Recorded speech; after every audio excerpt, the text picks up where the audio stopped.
Where's the fireplace? Like I have my blanket. I mean, you're getting your Delta miles. Getting JetBlue miles, but What? JetBlue girl. Get Is that out a of red here. flag? It's not a green flag. It's not a green flag.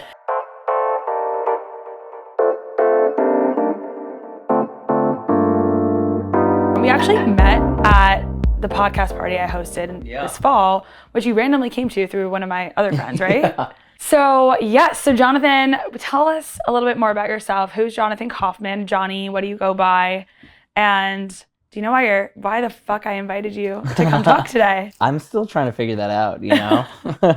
I'm just here to have you ask questions and I'm going to do the best to answer. But yeah, I'm Jonathan. I like to make things, and I've had a whole different bunch of careers throughout my life. And now I've settled on, I make board games, toys and card games, and I work with brands, celebrities, and influencers to basically craft game experiences or toys for their audience. Okay, yeah. And I've heard about you because I know you're a little bit known, at least in the Jewish community, for hosting these big game nights in New York City. Mm-hmm. And that's how I was introduced to you, not only through that party, but my friend was like, you have to meet Jonathan because he hosts these amazing parties and game board nights. And I feel like that's such a great way to socialize nowadays too without drinking. That's something I'm personally interested in. So would love to get the invite to a board game night first and foremost. You're invited.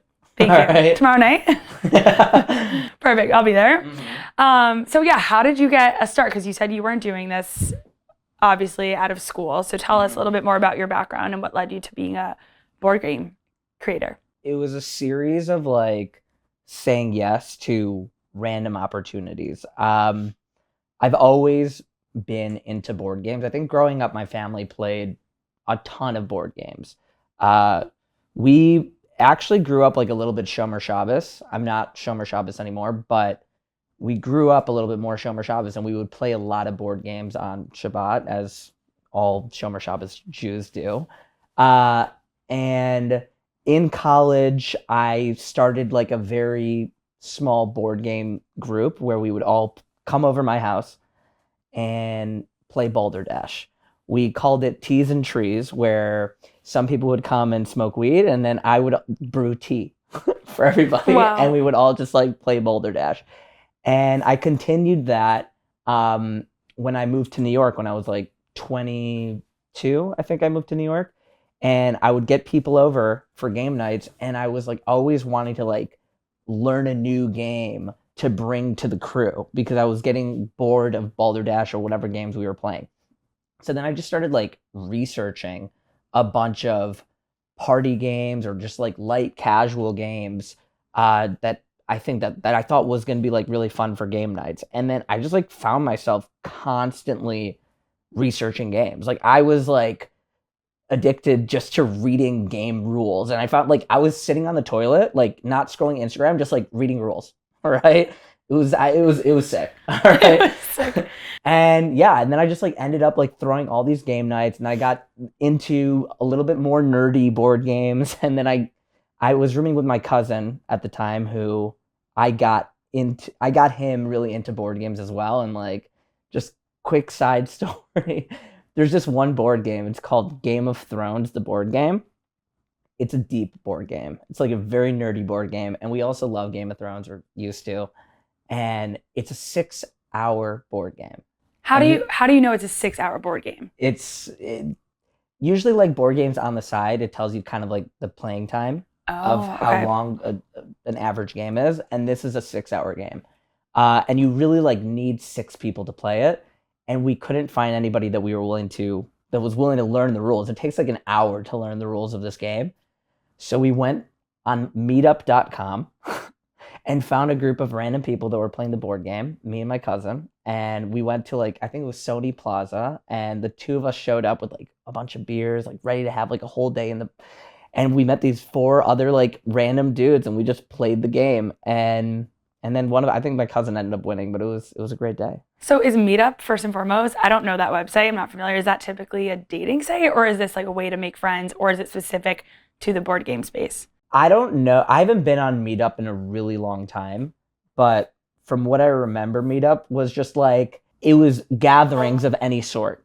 right? And I think that was the first time I looked on Meetup to even see if there was a board game type, and I just typed in that specific game, and it turned out that there was a Meetup for that specific board game. I'm sure that there are a lot more for board games on Meetup, but yeah, that was my first time. It's not something I regularly use. Okay. Right?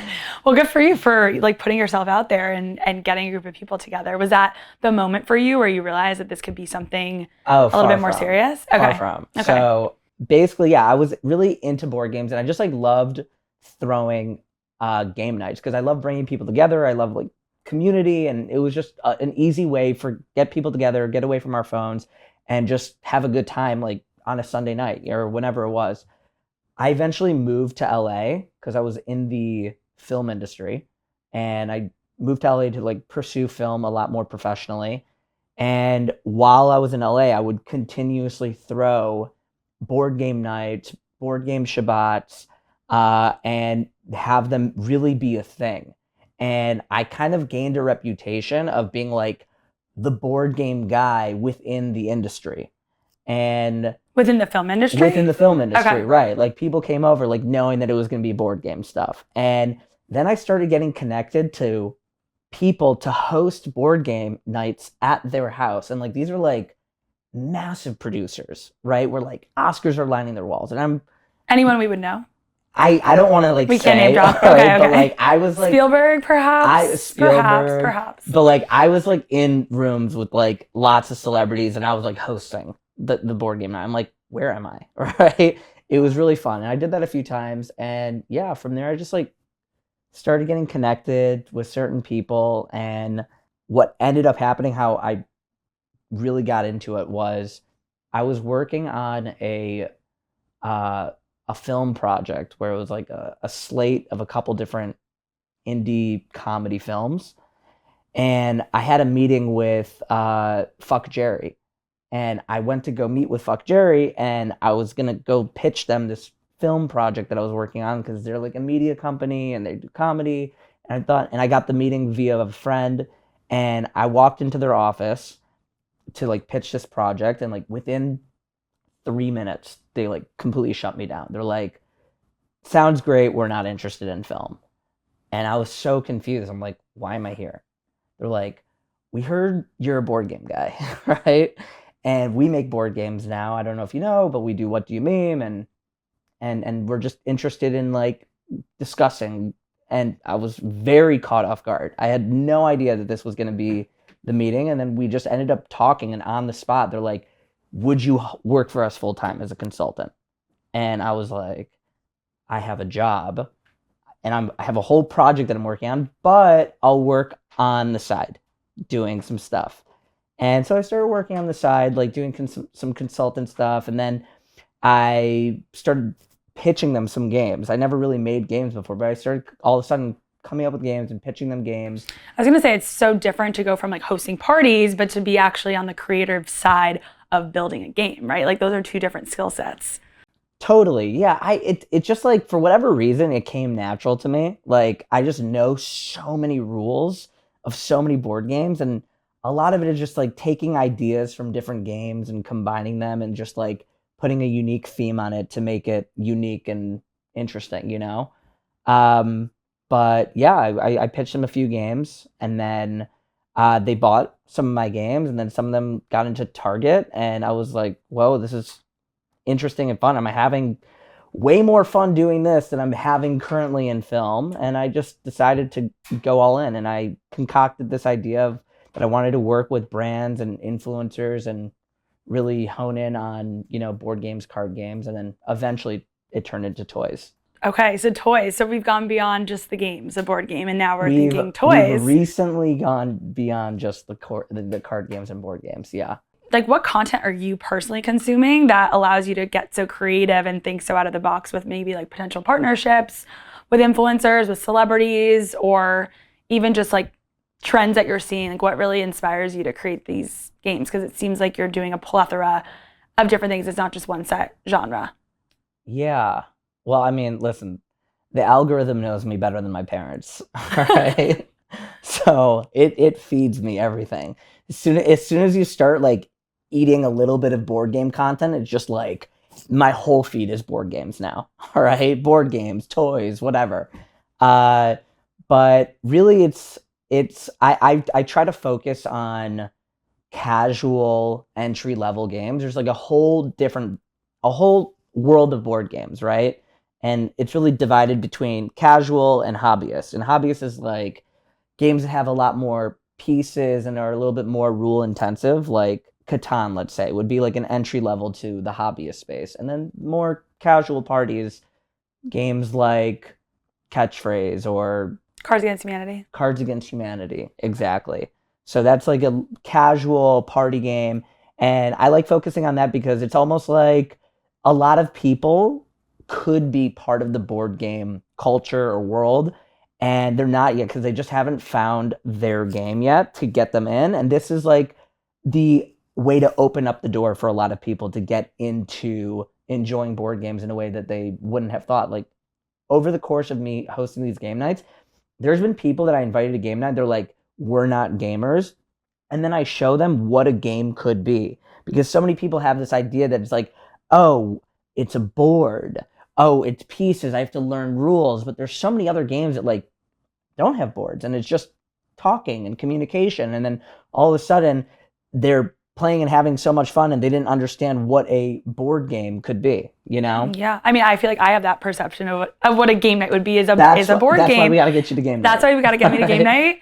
But it's so true though. And you mentioned just like going from being Shomer Shabbos and Shabbos. Did I say that right? Yeah. Okay. Shomer Shabbos to not being as religious today and maybe using these like board game nights or days as kind of your like Zen off the phone, like Shabbat kind of day. It sounds like it's your kind of day of peace and like let's get off our devices, which I think is so incredible because I'm personally so glued to my phone all the time. So to be in a space with others and be able to disconnect like that and just like freely, you know, distract your mind with a board game like that just sounds like so much fun. And it's something that is a really unique way of getting people together. So I'd love to hear more and maybe hopefully you'll be open to talking about this, but let's say you're on Hinge, right? Okay. Are you on Hinge?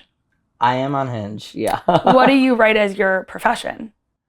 I go through different variations, but I write like board game developer and manufacturer. Okay. Yeah. Has that ever, like, I imagine this comes up on dates and... It's a hit. Is it a hit? It's a hit. I want to know what girls would say. I mean, I feel like it's better than like just writing finance. Okay, at least it's interesting. Yeah. I get some like, what does that mean? Or like, is this a joke? Yeah. I would actually think it's a joke too. Yeah. Which, you know, it definitely like comes up on dates, like as most times, like, what do you do for work? But that is on my Hinge. And you've never been afraid of being judged for that like title, have you? No, I think it's great. I've always had like a weird title. I've never had like a conventional job, you know? So it's always been a weird title. And I also think that like the weird title is it's like an access point, you know? It creates an opportunity for conversation. Totally. And it could even be more lucrative than some of these like finance bro jobs that we're seeing out there, right? We would hope. We're praying. But no, that's interesting. I just had to ask because I think if I saw board game enthusiast or board game developer, I'd be like, what the fuck does this guy do? Mm-hmm. But it does bring up a really great conversation. So that is a really unique talking point, I think. So getting back to some of the clients that you may have worked with, do people typically approach you to create a game for them? Or is a lot of the outreach on your own, like cold outreach to celebrities or certain influencers? It's very mixed. In the very beginning, it was all cold. I was reaching out to celebrities that I thought that I had connections to, celebrities, agents, and I would basically, my philosophy of how I worked was I would develop a game and have the entire game ready to go. Like the artwork would be ready. I would have 3D renderings of the box. The rules would be ready. And I would have an entire presentation ready to go so that like I would send it to them or their team. And it's like, not like, hey, I want to make a board game for you. It would be, hey, I already made this game for you. It's ready to go. I have manufacturing set up. I can have it here in 3 months. Like, let's fucking go, you know? So that was a lot more difficult than I realized because there's a lot of, especially when you're dealing with some of the bigger celebrities, everybody wants like minimum guarantees and this and that, and it was like, bro, come on. Right? So I ended up reaching out to somebody that I had a connection with. He's a friend of mine. That I met very randomly, and we became kind of buddies. Was Frankie LaPena. Frankie created this character that has a big butt and just like blew up on the internet. I gotta ask, is the butt real? The butt is, it feels real. You felt Frankie LaPena's butt? Wow. Okay, tell us more. Tell us more. Listen, I haven't asked him to take the pants off. All right. So we're not 100% certain, but I think the part of the mystery is we don't know. We don't know. Right? Could be a BBL, could be natural. Who we knows, don't know. Right? He does do a lot of squats. Okay, Right? somebody better be squatting with a butt like that. That's insane. I reached out to Frankie. I said, hey, I have an idea for you. And I pitched him the entire concept. And you design everything as well. I work with a designer. I have rough ideas, and then I send it to a designer that I work with, and they put it together so it looks more than my janky ass design skills, Okay. But yeah, I pitched him the idea, and he was like, this is great. Amazing. So what was the idea? The idea was this. The idea in real life, a little cheeky, a lot of fun. Yeah, I had Let's talk butt stuff, baby. Here we go. That's what I'm always hoping interviews get to. All right. A little bit of butt stuff. Wow. Should we play butt what? It's a team game. Okay. So we can definitely go through some of the rules and cards and just go through a little bit of the gameplay, but it's a team game, and you're trying to get rid of all of your team cards, and the first team to get rid of their cards wins the game. And you get rid of your cards by getting your teammates to guess what's on the card, right? But the thing is, there's a lot of different categories. There's categories we have to act out the cards, categories we have to draw it on a little whiteboard, category where you have to keep your mouth open while saying the word. There's caveman category where you can only speak in one syllable words. And then there's taboo. So there's a lot of different categories. And you're trying to convey the information to your team to get them to say the word on the card. And because there's so many different categories, it's easy to mess up. And if you mess up, the other team gets to slap the butt. Yeah. Let's go. If you get slapped, then you got to get more cards. And that's basically the entire game. Did Frankie have a say in the touch and feel? Oh my God, it's heavy. It feels like butt implants or boob implants. It also smells like the real thing. What does that mean? It smells like the skin of someone's actual butt. Whoa, this is crazy. Okay, so here's this lovely, plump booty of Frankie's. You gonna give it a spank? I gotta give it a spank. Should I put it on the table to spank it? Yeah. Okay. Wow, let's see this thing jiggle. Are we ready? You gotta give it a hard spank. Okay. Was that a good? I feel like that wasn't that good. That was solid. That was, Another one? I felt it from here. Wow. Oh, that's so fun. Yeah. Okay. So I just wonder who's actually buying this game. Is it mostly Frankie's followers, or do random people just see, oh, there's this butt stuff It's game? a mixed bag. Honestly, it's a mixed bag. We, when we market the game, we tried marketing to his followers. And he's got a very, very robust following. But it's also when we make a video that goes viral, and this is generally with all videos that go viral, or I'm sure you know this too, is when it goes and gets 20 million hits, even though he has 20 million followers, if a video gets 20 million hits, it's 95% not his audience, not his followers. It's usually non-followers. So at this point, a lot of people know Frankie. A lot more people know Frankie than follow Frankie, Right. But it's people that maybe know him or have seen the game and thought that it looks funny. So actually, though, I would love to know a little bit more about the actual manufacturing of the butt, because it does feel it almost feels like skin. It was really a process to get the butt to really feel and sound. I wanted it to feel and sound like you're slapping skin. I wanted to have that high pitch resonance. So what is this type of? First of all, when I was prototyping the game, I literally was using a chopped off butt from a sex doll. Oh. Right?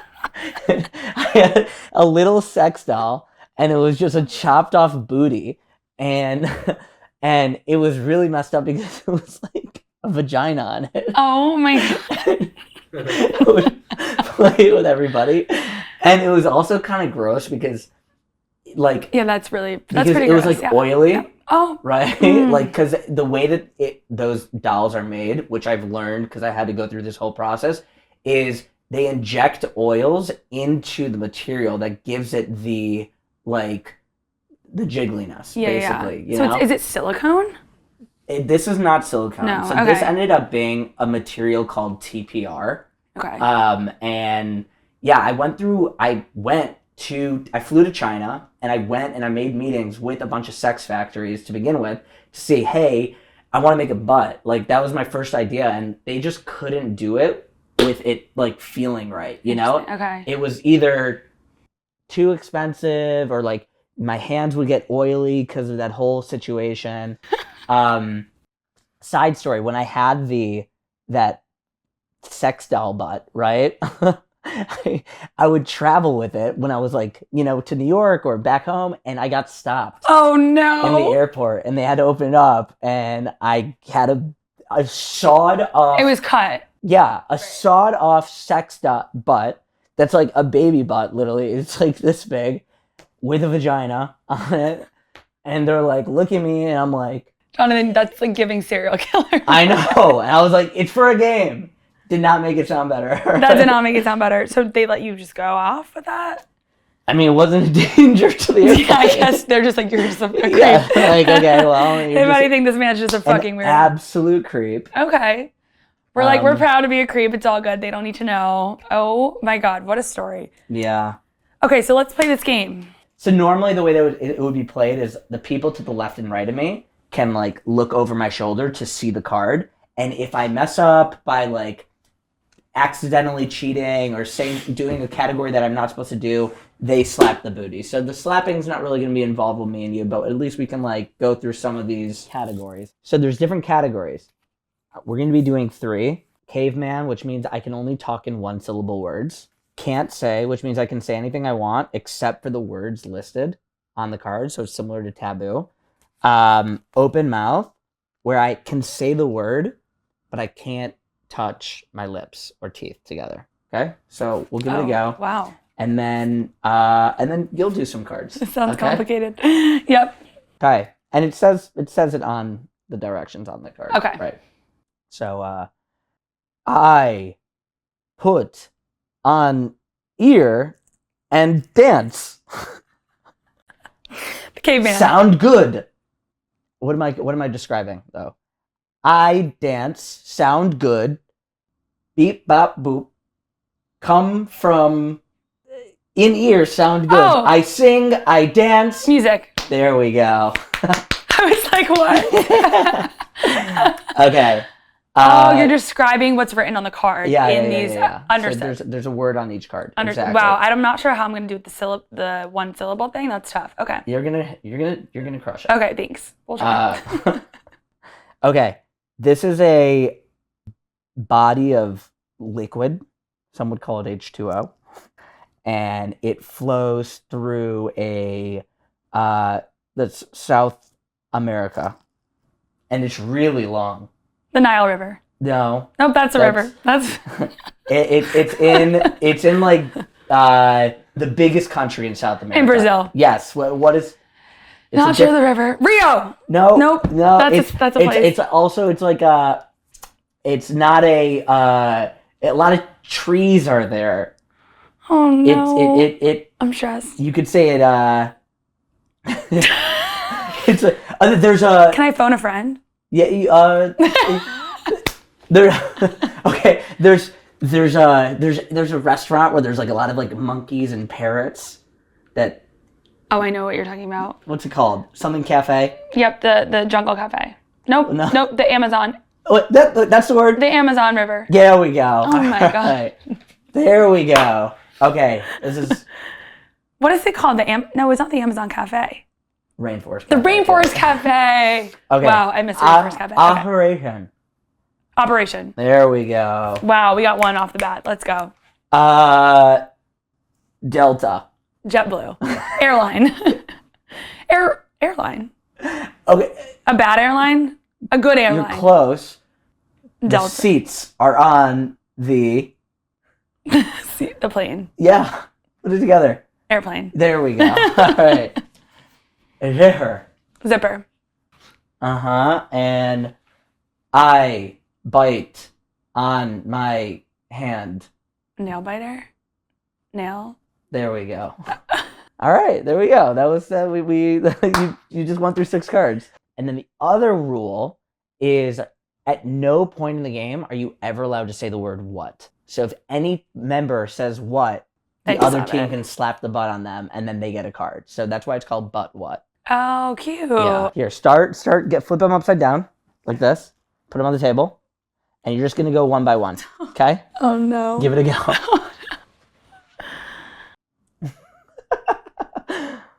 Square, triangle, eat, pizza. Yay! Okay, nice. Okay. Whimsical. Whimsical? Yes. Okay. Wow. There's a little bit of teeth connecting. There were some teeth. But we'll let it slide.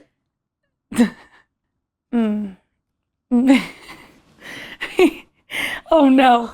I don't know how I can say this in one syllable. Well, you can use a lot of different one-syllable words. Okay. It's a lot of, yeah. B. BB? Not the Channel your inner caveman. That's really how to do it. B. You can say more than one word. I'm trying. I'm really trying. Sting. B. Baby. Yes. That's me cheating. Yeah, when you play with like 8 people, 10 people, it gets really rowdy. I can tell this would be really fun. And like everybody's like saying what accidentally and then slaps and this and that. It's really fun. It's very interactive. Very. Wow. And slapping the butt is just... It's intraslaptive. It's intraslaptive. I will say the cake, the side view, like if we just get that on the camera, like that really does mimic his butt. We'll have to do a side-by-side comparison. Yeah. But so was Frankie really happy with how the butt came out? Did he have a ton of input 100%. into how it was made? Yeah. Okay. I mean, yeah, the videos that he made about the butt like blew up. And also he loves the game. Like I love the game too. It's super fun to play. And once we have the After Dark version, which makes it like a completely raunchy, crazy game. Like right now, this is like a goofy game that like could be family friendly. Yeah, right? yeah. There's nothing like innately inappropriate about the cards in the game, but like that really it dials it up. But this wasn't the first game you created, right? You're still working on your first idea, right? Which was a dating game. So the dating game, yes, I have a dating game that I've been working on for a long time. That was technically the first game that I made up, but I didn't even realize that it was going to be something I was going to make into a game. It was something I made before I was ever part of the board game world. Okay. Okay. I love a good dating game. And if it's a card game, I love playing the question game on dates. Does this have anything to do with questions? It has everything to do with questions. Love. I Okay. mean, going from butt slapping to a dating game. Yeah, let's go. We love this. Transition. What a transition. This is a game that I'm working on. Oh, no more games. Like you were saying, it's technically the first game that I ever made, and I didn't even realize it.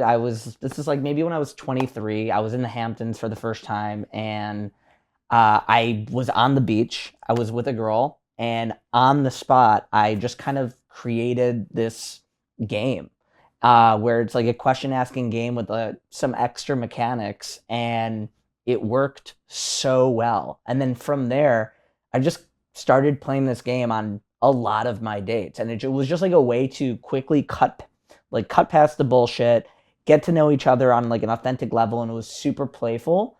And I taught it to a lot of my friends, and I have friends that literally are married from meeting their person from playing this game on date number 1. So wow, we're bringing this out on date number 1. That's a lot. Up to you. Okay. Up to you. Completely up to you. But which, by the way, let's get deep right away. I have gone I've gone on many dates, and that I have literally brought this game out on date Really? number one. On date number one? Okay. Yeah, it's But just that like, also just shows your personality too. Like, this is your passion. This is what you do, and totally be authentic. I love that. I would say also, like, the whole idea behind this is like, this is not like a game for gamers. It's for you. Yeah, literally. No, Yeah. it's not a game for gamers. It's a That's game perfect for me. that like is meant to, what I like to say is like, it turns a first date into a fourth date. And it cuts past a lot of the bullshit that you might go through, especially dating now is such a different environment than dating even like 5, 6, 7 years ago, because so many people are meeting on apps. So many less people are meeting in person. And when you meet a person on an app, it's essentially a blind date that you're going on. Yeah, and everything's so surface level. So this probably allows you to cut to the chase. You know nothing. You Right. basically talk to them so minimal on the conversation. You barely know them, and you're just you're expected to just automatically have this amazing night or conversation with this person that you barely know. And I look at this as like, this is a tool that you can use to like ease the tension and get to know each other in a fun, playful way that's like not cringy at all. Do you feel like you created this too because a lot of your friends or people you know just don't know how to ask questions on dates? Is that part of where this came from? I mean, it really came from like organically. I made the game on the spot, and it was such like a hit with myself, and I would constantly test it with more people that I went on dates with, and it was always like finding that I would get into really deep conversations or crazy topics that you would never explore on a first date. And then when I got into board games, I was like, you know what? I need to turn this into a game. And when I did, it only made it better, because one of the biggest issues with the game was that we were coming up with questions on our own. So now the game's even significantly better. So we're on a first date. Let's pretend. It's called No More Games. Okay. And the idea is it comes with 3 different decks. Sexy. Love the colors. It comes with 3 different decks, and the idea is you take a deck and bring it with you. The 3 different decks are like various level of what I call comfortability. So there's some more aggressive questions in here, and then there's like some more action cards, let's call it, in the red deck. But I don't like to say date 1, date 2, date 3. It's based on like whatever your comfort level is. And in here, it explains kind of a little bit more. There's a little bit more specific literature about what that means. But let's just say, we're on a first date. We're keeping it PG here. We're going to grab the white deck. Okay. And in each deck, there is a wide variety of cards. There's really fun cards, there's deep cards, and then there's very risque cards. So a lot of games that are out there that are discussional games that people have played, they have a lot of questions that like get deep, but my whole thing is like, dating's sexy. It's supposed to be romantic. It's supposed to be flirty, and having these risque cards elevates the conversation beyond just like getting to know you. It creates a little bit more of a flirty vibe, a little bit more of like a sexual atmosphere. Less of an interview, perhaps. Less of an interview. Right. Okay, so first thing is we're going to give each player 5 cards. And graceful. What we're going to do actually before we start the game is we're going to pinky promise. Okay. We're going to do pinky promise, and we're pinky promising to be 100% authentic and honest with each other. Whoa. Yeah. Do we have to seal it with a kiss now? Seal it. Seal it. Okay. Sealing it. Nice. All right. Now, what did we just do? We just like created like a goofy little moment, right? It's like goofy, it's sweet, it's cute, right? Already like kind of set the vibe, right? Charmer, yep. Right. Next, what we're going to do is we're going to play rock, paper, scissors. Okay. And whoever wins rock, paper, scissors gets to choose a question from their hand and give it to the other player. Okay. To answer. Okay. Any question? Any question. Okay. Rock, paper, scissors, shoot. Okay. So I get to choose, right? So there's an array of different questions in my hand, and it could be anywhere, like I was saying, from easy, lighthearted, to really deep, to maybe a little bit more risque. I'm most likely going to go with more of the easy questions, maybe some of the deep at the beginning of the date. And as the game progresses, when I give you a question, I'm always refreshing to 5. So both players always have 5 questions in their deck. So as the game progresses, each of the hands are going to naturally fill up with some of the more risque questions if you're not playing the risque questions. So the game naturally turns and kind of gets a little bit more sexually charged, you know? Yeah. Additionally, if you have a question in your hand that is a little bit more aggressive, maybe you don't want to play it, but it's looking at you. It's looking at you the entire time, and you see that question in your hand. And then maybe the other player finally asks something a little bit risque, and you're like, all right, fine. My turn. You just opened up the can of worms. All right, I wasn't going to do it. And then you play it. So it gives you like that philosophy of choice where it's like, hey, Kayla just gave me this question, but you never have to say the words. It's kind of like Cards Against Humanity philosophies where you feel comfortable giving the card because you didn't write the question. It's written for you. It was written for you. I'm just giving it. It's not my question. It was just the cards have been dealt, right? Yeah. So, yeah. And then also the rock, paper, scissors. If you notice, what happens during rock, paper, scissors? Someone loses, someone wins. Somebody loses, somebody wins, but we touched. And throughout the game, we're creating moments of contact, right? And you're covering me with paper, I'm cutting you with scissors, whatever it is. And there's this constant touching, and these subtle touches make big differences on a date, you know? Totally. But it's a lot. And then like lastly, and then we'll play the game and I'll shut up, all right? Is there are some bonus cards in the deck that like make it a little bit goofy. For example, there's this card, right? Which is Know You, which is essentially an Uno reverse card, which means if you give me a question, I can just play the Know You, and now you have to answer your own question. Okay. Right? So there's some like fun little, wild cards throughout the deck. So because you curated the game, does that mean you're cheating when you're playing the game on a date? Absolutely not.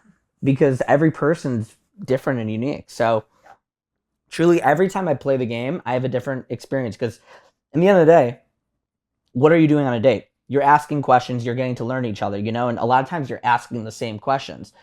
This does it in a way that's like very lighthearted, doesn't feel like an interview. I promise you're going to end up laughing, and it's just goofy. And it's very playful, and the idea is like it's not meant for somebody that loves board games. It's going to like take out a card game on a date. It's very casual. And when I did a survey, and it turned out like over 90% of women said that they would be down for somebody to bring out cards on a date.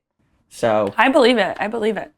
I think it's more the opposite of a woman brings cards to a date and the guys are like, whoa, what the heck is that? Yeah. By the way, it's true. So it's really, and I think it's up to the gentleman oftentimes to maybe take the initiative of like saying like, hey, like I brought this cool way to get to know each other. Like, would you be down for no more games? I would love that. Wow, very smooth there, Jonathan. No, I would love that. I feel like that also just speaks to a guy's emotional intelligence. And if a guy's willing to do that, then that shows a lot on his behalf. So kudos to you, and kudos to the guys out there that might be ready to play no more games. Well, since I won the question. What's something you've never tried but always wanted to? Probably actual mushrooms. I've only ever microdosed. So you want to go full hero dose, 3.5. Full 3.5. Central Park day. Wow. Springtime. Just vibing in the park. Well, you're gonna have to. One day. Yeah. All right. I'll be your chaperone. Okay. I'm nervous. Or maybe I'll just do it with you. Perfect. Yeah. I need a buddy. Yeah. Who's experienced. Perfect. Rock, paper, scissors, shoot. Oh. Darn. Okay. Write down a song on my notes and I'll listen to it on my way home. That's really cute. So on your phone. If somebody gives me a good song that I've never heard, you've stolen my heart. Yeah. Or like a playlist. But if you give me a really basic song, I'm like. Well, but again, it shows a lot about that person. Totally. Okay. I hope you don't know my song. Oh, I'm going to listen to it on the way home. I'm not even going to look. You're not going to look right now? Okay. No. Why don't you just give it a look? Because I'm just curious. You really want me to give it a look? Just give it a look. You don't need to listen right now. I'll give it a peek. A peek. I'll give it a peek. Are we breaking the rules? I don't know it. All right. Go. Okay. Yeah. All right. I'm going to listen to Strangers by Roosevelt. That's the song I chose. Okay. We did rock, paper, Cheers. Cheers. Cheers. Wow, I'm drunk now. 2 drinks, 2 sips. Here I go. Okay. So now my cart is casually filling up with like some of the spicy questions. Questions, I don't know if I'm ready. Okay. Rock, paper, scissors, shoot. Oh, God. I mean, you gotta switch it up. I gotta switch it up. So there is a rule that I put in just in case. Like if somebody wins 3 times in a row, you get a free question. If you want, right? But I still get a question. Perfect. Okay. So you don't necessarily ask the question out loud. You just give the person the card. You like playing it like that way? Okay. Yeah, because it's a lot for me to say some of these questions. It's a lot easier for me to just give you the card and then you read it. And digest it myself. Yeah, because like I don't want to say some of this out loud, you know? Okay. We'll give my last PG card right now. Have you ever been arrested? If not, what is the most amount of trouble you've been in? I've never been arrested. Good question. The most amount of trouble I've been in? Maybe getting in trouble as a sophomore in high school when I threw a party in my parents' basement. Tight. Good times. Good times. Good times. I wish I was there. Yeah, it was a rager. That sounds great. Actually, my little brother ratted on me in that moment. I know, isn't that so uncool? That's so lame. And then once he got to college, he was like, yeah, that was pretty brutal of me. Once he understood what it was like to be, a party kid. Lame. I mean, we gotta prank him hard. Who would do that to their sibling like that? Throw me under the bus like that? Terrible relationship. Terrible. Apparently we did. What's going on? No, we're very close. We're very close. Good. But okay, so now that I lost 3 times. So you can ask me a question. Okay. Yeah, that's a optional rule. There we are. You gotta read the question out loud. What's one thing your mom would be embarrassed to hear you've done? I'm gonna say it on a podcast. Perfect. This is great. Let's out you right here. Besides you getting caught with your butt vagina sex toy in China. Oh, that's nothing. Oh boy. Yeah, Let's hear it. That's nothing. I probably just some stuff that I've done at Burning Man. Oh, God. You're a burner? I'm a burner. Oh no, Jonathan. I lost a little bit of respect. Why? Just a little bit. Burning men are just a little bit of a red flag.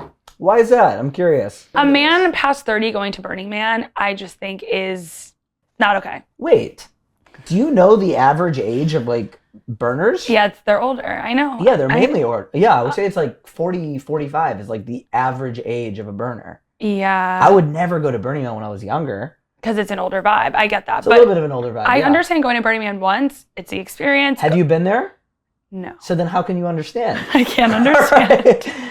I'm just saying on the basis of the men that I know that go to Burning Man, let's just leave it at that. They're a little off. Not saying you're off, but there's something. Okay. We'll leave it there. Okay, fine. I want to say one thing. You can defend Burning Man all you want. Perfect. No, I'd say it's definitely not for everybody. It has like this like stigma, and there's so many different types of people that go, and there's so many different things that people get out of it. Some people really go for like the spirituality or like the reawakening or the woo-woo, and like some people go for very different reasons or just to party. I'm into the spirituality and some people go for adventure and experience. Like there's just a very different wide variety of reasons why you could go. And what I tell people often is like, if you don't think you'll like Burning Man, you'll hate it. If you know you like Burning Man, then you'll love it, you know? But I think to like group everybody that goes to Burning Man together in one, like to me. No, I'm generalizing. Obviously, it's a hot take because it's so general, but you're right. There are certain people that go for different reasons. I love the spiritual aspect, the woo-woo-ness, that's great. I just think I personally don't connect with certain men that go for other reasons that are outside of the spirituality, first-time experience aspect. That's all. Okay. Personal experience. 12 days in the desert. Yeah, it's a lot. Right? It's a lot. A lot of days. A lot of days. But I would go once to experience it.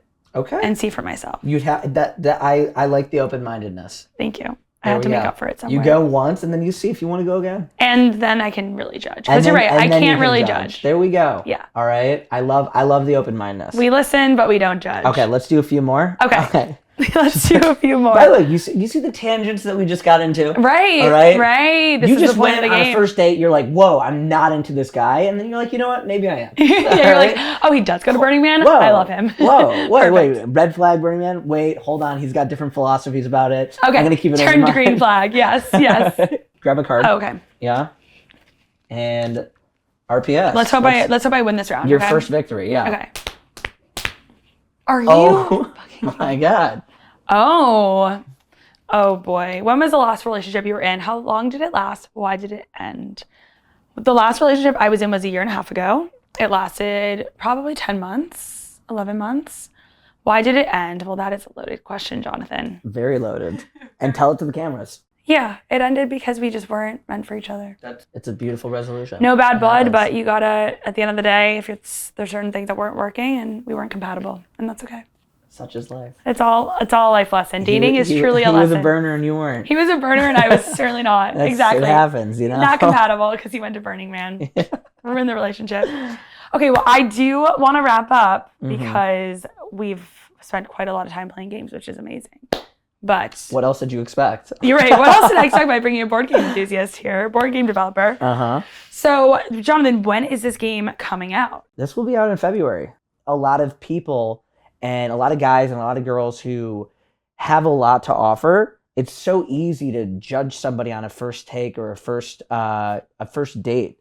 And this is just an opportunity, whether it's a first date or second date, it's just an opportunity to really get to know somebody in a very casual game atmosphere on a much deeper level. And like I already told you, it really makes a first date feel like a fourth date. Like after you're done with the date, once you've played the game, it's like you know that person way more than you would have without the game. So I'm excited for other people to have the ability to use it as part of their tool set. Totally. And I feel like coming from a guy too, to be so open about the intention of this game, I think is unusual, at least in my experience. Like this is something maybe more like a female would take on. Like there are a few dating games that I know of that female creators have made that I personally like brought on dates, like maybe third or fourth dates.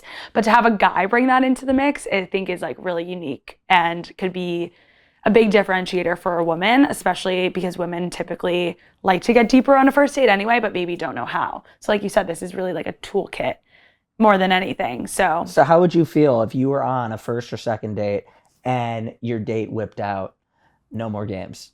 I love like a question game. Like I love to play this on my own anyway. So I would be into it. And I think I would love it because I'm so open to things like this. I don't know if everyone would be receptive to it because people are afraid and people don't really know like what to do with that. It might be like, oh, that's really weird. But I think once they started playing it, they would see like the benefits to it. But I think at first glance, probably a lot of people would be really weirded out by it, unfortunately. Do you disagree? I mean, I have had very good luck, right? Whenever I've not had one time, and I've played this game on so many dates, so many different environments. There's also like group ways to play the game, but not once has like me bringing out the game made the date weird. You know, sometimes. At what point in the date do you bring it out? It depends. Yeah. It's all based on context. Never like right away, you know, but sometimes people are like, oh, do you bring it out when the date's not going well? It's like, no, you bring it out when the vibe is going well. Right. It's like, if there's any point, it's like, hey, by the way, like I brought a fun game if you want to like be down to play. And the answer's always like, yeah, like let's check it out, you know? Yeah. It's never, and by the way, if the answer is no or like weird, it's like, dude. They're not for you. That's your answer. They're not my person. For sure. But I don't even think that it takes so much open-mindedness because once you get into it, it's like it's there as you saw. It's very casual. It's so easy. Casual. I mean, I think this is great for people that genuinely don't know what to ask on first dates because there are a lot of people out there that don't know how to ask questions, candidly. Totally. So this would just be so easy for them, 10, 15 minutes into a date, we're warming up, we have one drink in. Hey, I have this game that I brought, like, let's just like cut to the chase here because I'm not really sure maybe what to say for people that might be more shy or a little bit more introverted. Like that's where I see this really being a really great game. Like for someone like myself, I kind of already ask a million questions Yeah, because you're I'm so shy. I'm just like super shy. You're so shy. Exactly. But I still love a question game. Like it's still fun regardless, no matter how shy or extroverted, introverted you are, it's still fun to have something to go off of versus just your head, your brain. So I love it, Jonathan. Well, I'm excited to play this when it officially launches. Maybe I'll bring this out on some of my dates. I will send you a copy. Amazing. Right? I'm excited. And hopefully a guy's not freaked out by my games, but I can't wait for you to get it to the red deck. Yeah, right? I'm scared for the red deck. Yeah, the red deck isn't necessarily it's spicy. I love it. It's not necessarily like even more spicy. It's just more comfort. You said it's action though, so There's what is some that? like what does subtle. That mean? Well, I guess you'll find out. We'll right? find and out. You'll have to. I'll have to report back. You're gonna have to report back. Okay, I will. I want the full story. I'll give you the full tea. Okay, and I had some spicy questions I could have asked over the interview, but you know. We're putting that on pause. Do you have any last questions you want to ask before we end? You? If you have a spicy question, I don't want to. Oh, here we go. Yeah. Let's end with one spicy question. We're just gonna pull a random question. Okay. Magic card. We're just gonna pull a random question, which is not how the game's meant to be played, but okay. Love it. What do you think you are better than me at? Oh.